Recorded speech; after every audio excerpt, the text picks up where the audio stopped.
লা ইলাহা ইল্লাল্লাহ, আল্লাহ ছাড়া কোনো ইলাহ নেই।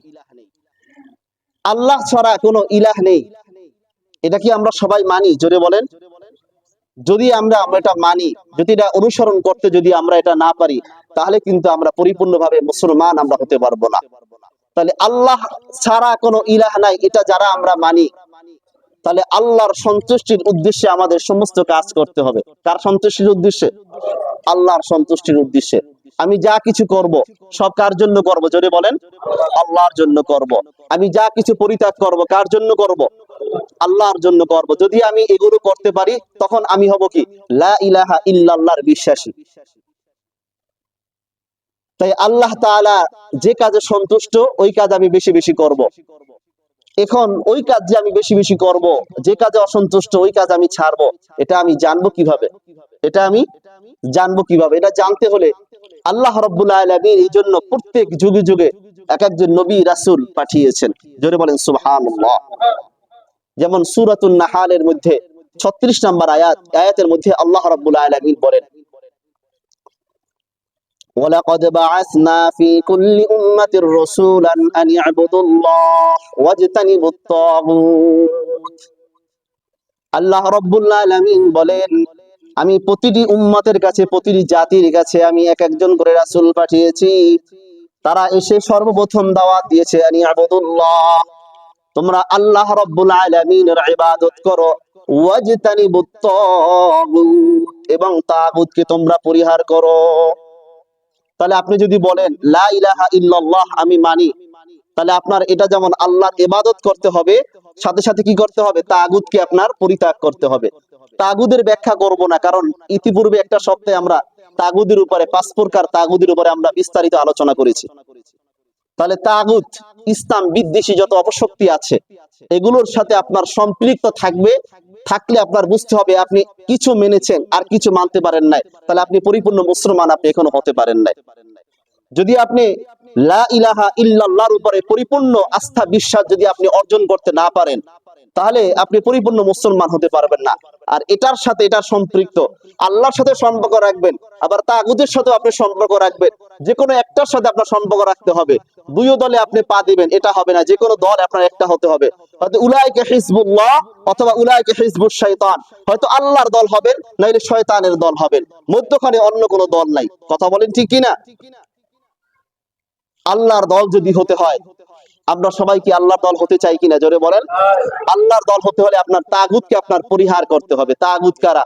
ইসলাম বিদ্বেষী যত দল আছে, ইসলাম বিদ্বেষী যত আইন আছে, ইসলাম বিদ্বেষী যত আইন পূর্ণতা আছে, সবগুলো তাগুত। সবগুলো কি বলেন? তাগুত। ইসলামের বিরুদ্ধে যা কিছু আছে সবগুলো তাগুত। এর সাথে যাদের সম্পর্ক থাকবে, কাল হাসরের ময়দানে তাদের সাথে তার হাসর নাসর হবে। আপনার নেতার সাথে আপনার হাসর নাসর হবে, আপনার দলের সাথে আপনার হাসর নাসর হবে। কোন দলের সাথে আপনার সম্পর্ক, কোন নেতার সাথে আপনার সম্পর্ক, কোন নেতার ভালোবাসা আপনার দিলের মধ্যে আছে, তার আল্লাহর রাসূল তার ভালোবাসা আপনার দিলে আছে না কোন নেতার ভালোবাসা আপনার দিলে আছে? আল্লাহর রাসূল ইসলামের এই দলের ভালোবাসা আপনার দিলে আছে না অন্য কোন দলের সাথে আপনার সম্পর্ক আছে, তাদের ভালোবাসা আছে? এটা নিয়ে আপনার হাসর হবে। এই জন্যই নবীজি সাল্লাল্লাহু আলাইহি সাল্লাম বলেছেন, আল মারউ মা মান আহাব্বা, যে যাকে ভালোবাসবে তার সাথে তার হাসর হবে। এবার আমরা এটা ঠিক করে নেই কার সাথে আমাদের হাসর রাখবো। আমরা এবার ঠিক করে নেই কার সাথে আমার হাসর নাসর হবে। আমি কি আল্লাহ রাসূলের দলে থাকবো, আমি কি কোরআনের পক্ষে থাকবো, নাকি কোরআনের বিপক্ষে অবস্থান আমি নিব? অথচ আমি একজন মুসলমান বলে আমি দাবি করি। আমাদের কি করা দরকার ছিল আর কি আমরা করছি এগুলো? হায় হায় মুসলমান, আফসোস, আমাদের জন্য আফসোস। মুহতারাম হাজিরিন, তাহলে যে ব্যক্তি লা ইলাহা ইল্লাল্লাহ এটা বিশ্বাস করবে, তার কয়টা কাজ? জোরে বলেন। 2টা কাজ।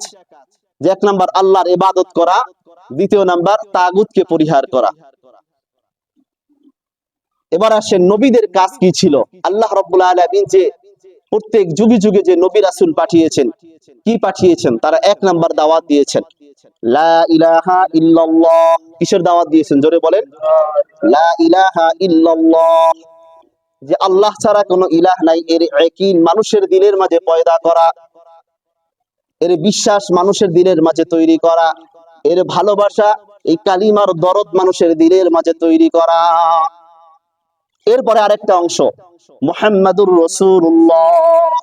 কি অংশ জোরে বলেন? কালিমার মুহাম্মাদুর রাসূলুল্লাহ, যে নবীদের আদর্শ এটা বাস্তবায়ন করা, নবীদের আদর্শ বাস্তবায়ন করা। তাহলে কালিমার একটা অংশ, আমি নামাজ পড়ি, রোজা রাখি, হজ করি, যাকাত দেই, এটা কি কালিমার একটা অংশ আমি মানলাম। দ্বিতীয় নাম্বার, যদি আমার ভিতরে নবীর আদর্শ না থাকে, আমার ভিতরে যদি নবীর আদর্শের ভালোবাসা যদি না থাকে, আমি কালিমার দ্বিতীয় অংশে আমি বিশ্বাসী হতে পারলাম না। কথা বলেন ঠিক কিনা? মুহাম্মাদুর রাসূলুল্লাহ, যে মুহাম্মদ সাল্লাল্লাহু আলাইহি সাল্লাম আল্লাহর রাসূল, মুহাম্মদ সাল্লাল্লাহু আলাইহি সাল্লাম তামাম পৃথিবীর জন্য এটা আদর্শ নেতা। কথা বলেন ঠিক কিনা? যে নবীদের এই আদর্শ আমাদের বাস্তবায়ন করতে হবে। তাহলে আল্লাহ তাআলার বিধান মতো নিজেরা আমরা চলবো, নিজেরা আল্লাহ তাআলার বিধান মতো আমাদের নিজেদেরকে আমাদের চলতে হবে। এটা মন গড়া আমাদের চলা যাবে না। মন গড়া চলা যাবে? জোরে বলেন, মন গড়া চলা যাবে না। যে আল্লাহ তাআলার বিধান মতো নিজেরা চলে মানুষকে দেখিয়ে, নবী রাসূলগণ এটা দেখিয়ে দিয়েছেন যে আল্লাহ রাব্বুল আলামিন কোন বিধান কিভাবে এটা নাজিল করেছেন। এটার বাস্তব রূপটা আল্লাহর রাসূল যারা ছিলেন, নবী রাসূলগণ যারা ছিলেন, তারা এটা মানুষদেরকে দেখিয়ে দিয়েছেন এবং এভাবে মানুষদেরকে চলার জন্য বলেছেন যদি তোমরা এভাবে যদি চলতে পারো, তাহলে তোমরা নাজাত প্রাপ্ত বান্দা হতে পারবা। সূরাতুশ শুআরা 107 নম্বর আয়াত, আয়াতের মধ্যে আল্লাহ রাব্বুল আলামিন বলেন,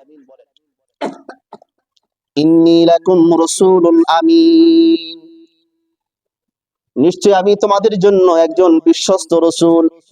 ফাত্তাকুল্লাহা ওয়া আতিউন, সুতরাং তোমরা আল্লাহ রাব্বুল আলামিনকে ভয় করো এবং আমার আনুগত্য করো। কার আনুগত্য করো? জোরে বলেন, রাসূলের ইতাআত করো, রাসূলের আনুগত্য করো। সূরাতুন নিসার মধ্যে আল্লাহ রাব্বুল আলামিন বলেন, আতিউল্লাহ ওয়া আতিউর রাসূল, তোমরা আল্লাহর আনুগত্য করো এবং রাসূলের আনুগত্য করো। মাইয়ুতিউর রাসূল ফাকাদ আতা আল্লাহ, যে ব্যক্তি রাসূলের আনুগত্য করলো সে যেন আল্লাহ রাব্বুল আলামিনের আনুগত্য করলো। সুবহানাল্লাহ। তাহলে আল্লাহ রাব্বুল আলামিনের আনুগত্য রাসূলের আদর্শের মাঝে। কথা বলেন ঠিক কিনা? রাসূলের আদর্শের বাহিরে গিয়ে অন্য কোন আনুগত্য আছে? আল্লাহর ইবাদত আছে? যদি বলেন, কোনো ইবাদত নাই, কোনো আনুগত্য নাই। সূরাতুল আনআমের 50 নম্বর আয়াত, আয়াতের মধ্যে আল্লাহ রাব্বুল আলামিন বলেন, ইন আত্তাবিউ ইল্লা মা ইউহা ইলাইহি, নবীজি সাল্লাল্লাহু আলাইহি ওয়াসাল্লাম বলেন, ইন আত্তাবিউ ইল্লা মা ইউহা ইলাইহি, বলে আমি তো অনুসরণ করি ওই জিনিসের যেটার আল্লাহ রাব্বুল আলামিন আমার উপরে যেটা ওহী নাজিল করেন, আমাকে আল্লাহ রাব্বুল আলামিন যেটা নির্দেশ দেন ওটারই অনুসরণ আমি করি, ওটার অনুকরণ আমি করি। এর বাহিরে আমার নিজের মন গড়া কোনো কিছু আমি নবী কখনো কোনো কিছু করি না। তাহলে নবীর কাজ এটা কার দেওয়া কাজ? যদি বলেন, আল্লাহর দেওয়া কাজ এটা। সূরাতুল আহজাবের 21 নম্বর আয়াত, আয়াতের মধ্যে আল্লাহ রাব্বুল আলামিন বলেন, লাকাদ কানা লাকুম ফি রাসূলিল্লাহি উসওয়াতুন হাসানাহ, তোমাদের জন্য রয়েছে তোমাদের রাসূলের মাঝে সর্বোত্তম আদর্শ। রাসূলের মাঝে সর্বোত্তম আদর্শ তোমাদের জন্য রয়েছে। এটা কাদের জন্য আদর্শ? লিমান কানা ইয়ারজুল্লাহ ওয়াল ইয়াউমাল আখির ওয়া যাকারাল্লাহা কাসীরা, লিমান কানা ইয়ারজুল্লাহ, যারা আল্লাহর সাক্ষাতের যারা আশা করে, ওয়াল ইয়াউমাল আখির, যারা আখিরাতের দিনকে যারা বিশ্বাস করে, ওয়া যাকারাল্লাহা কাসীরা, এবং যারা আল্লাহকে অধিক পরিমাণে স্মরণ করে, এদের জন্য আদর্শকে জোরে বলেন আল্লাহর রাসূল সাল্লাল্লাহু আলাইহি ওয়াসাল্লাম। তাহলে আল্লাহর আনুগত্যের বাস্তব রূপ হলো খালিস ভাবে আল্লাহর ইবাদত করা, খালিস ভাবে আল্লাহর ইবাদত করা, একান্ত ভাবে জীবনের প্রতিটি কাজে কেবল নবীগণদের অনুসরণ অনুকরণ করা। দুনিয়াতে যত আল্লাহদ্রোহী যত শক্তি আছে, যত ইসলাম বিরোধী যত শক্তি আছে, এর বিরুদ্ধে অবস্থান গ্রহণ করা, এটা কি জোরে বলেন কালিমার দাবি? এটা কি জোরে বলেন কালিমার দাবি? আর এটাই হলো নবীর আনুগত্য, এটা আল্লাহ রাব্বুল আলামিনের আনুগত্যের বাস্তব রূপ, এটা নবীজি সাল্লাল্লাহু আলাইহি সাল্লামের আনুগত্যের বাস্তব রূপ এটা। এই জন্য আমাদের সর্ব অবস্থায় সর্বদা সর্বহালতে আমাদের কোরআনের পক্ষে থাকতে হবে, হাদিসের পক্ষে থাকতে হবে, ইসলামের পক্ষে থাকতে হবে। কোন ব্যক্তির পূজারী আমাদের হওয়া যাবে না। আমাদের আল্লাহ এবং আল্লাহর রাসূলকে আদর্শ মেনে আপনার আমার চলতে হবে। অমুক ব্যক্তি এটা বলেছে, অমুক ব্যক্তি যদি এটা করে তাহলে আমি ওটা করব, এমন ব্যক্তির পূজারী হওয়া যাবে না। ব্যক্তি পূজারীকে ইসলাম সাপোর্ট করে না। কথা বলেন ঠিক কিনা? এই জন্য কোনো ব্যক্তি পূজারী হওয়া যাবে না। বরং এমনও তো বলে মানুষ, এত তারা দিনের কাজ করে, বলে অমুক ব্যক্তি যদি জাহান্নামে যায় তাহলে আমিও জাহান্নামে যাব। জোরে বলে নাউজুবিল্লাহ। এমন কথা বলা, এটা সুস্পষ্ট, এটা বিভ্রান্তি। এটা এই জন্য এমন কথা বলা যাবে না। আমি যদি কোনো সমস্যা দেখি তখন সেটা সমাধান করব কোরআন আর হাদিস দ্বারা। আল্লাহর কোরআনের মাঝে কি আছে, কোরআন হাদিস দ্বারা কি আছে। আমরা তো সমাধান করি ইউটিউব দ্বারা। কি দ্বারা? যে একটা দেখেছি ইমাম সাহেব আজকে এটা বয়ান করছে, দেখি এর বিরুদ্ধে ইউটিউবে কোন বয়ান পাই। এটা আমরা কি করি? সমাধান গুগল দ্বারা সমাধান করি। গুগল আর ইউটিউব এগুলোর সমাধান দিবে না। সমাধান দিবে কে? আল্লাহর কোরআন, আল্লাহর কোরআন এবং নবীজি সাল্লাল্লাহু আলাইহি সাল্লামের হাদিস। তাহলে কোরআন সুন্নাহ দ্বারা সমাধান। আর সেটা কাদের মাধ্যমে সমাধান আসবে? হক্কানি উলামায়ে কেরামদের কাছে যাবেন আপনি। বরং আমরা তো অনেক সময় হক্কানি আলেমদের কাছে গেলে তো আমরা আসলে পারি না। এই জন্য বলে তর্ক যখন করে না পারে, বলে আমাদেরও তো আলেম আছে, আমাদের আলেমদের কাছে আপনি চলেন। কি আছে? আমাদেরও তো আলেম আছে। আপনি বলেন যে আমার কোরআন আছে, আপনারও তো কোরআন আছে, আমার কোরআনের মাঝে আপনার কোরআনের মাঝে কোনো পার্থক্য নেই, আসেন আমরা কোরআন দ্বারা বুঝি। কি দ্বারা বুঝি? কোরআন দ্বারা বুঝি, হাদিস দ্বারা বুঝি, তারই তো সব সমাধান হয়ে যায়।